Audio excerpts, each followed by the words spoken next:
In example 4.3, it says use transformations of the graph of f, and f is defined to be the squaring function.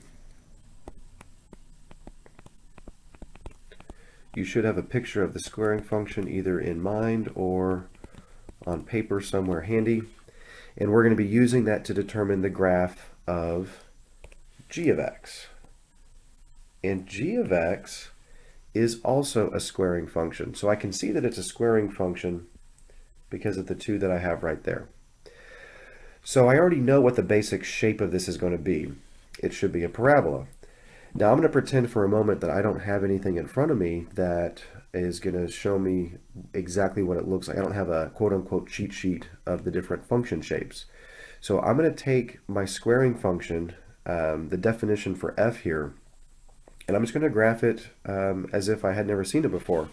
So I start thinking about plugging in different values, and if I plug in 0, 1, 2, -1, and -2, then there is a certain set of standard points, or key points if you will.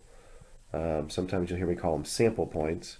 And these points are what we typically use to create the parabola shape. Not the best parabola I've ever made, but it serves our purpose here.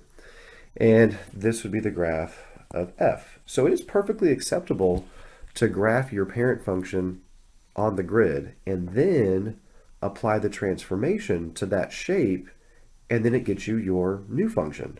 But you have to be able to recognize algebraically what you're supposed to do geometrically. So that's where we start looking at g of x a little bit more closely. So we know that it has a squaring function aspect to it because of the 2 for the exponent there. But we'll also notice that I'm not squaring x, I'm squaring x minus 3. So that minus 3 is going to have a direct effect on the x value for this function calculation. So that's how I know that this is going to be something horizontal and not vertical.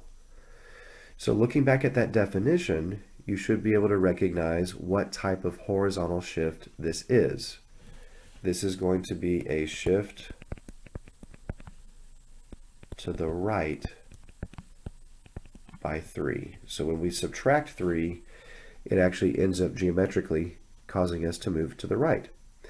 So we're going to take this picture. I'm going to start with the origin, and I'm going to shift the origin to the right 3. So it's just going to slide over on the x-axis. And then I'll take the other key points and do the same thing.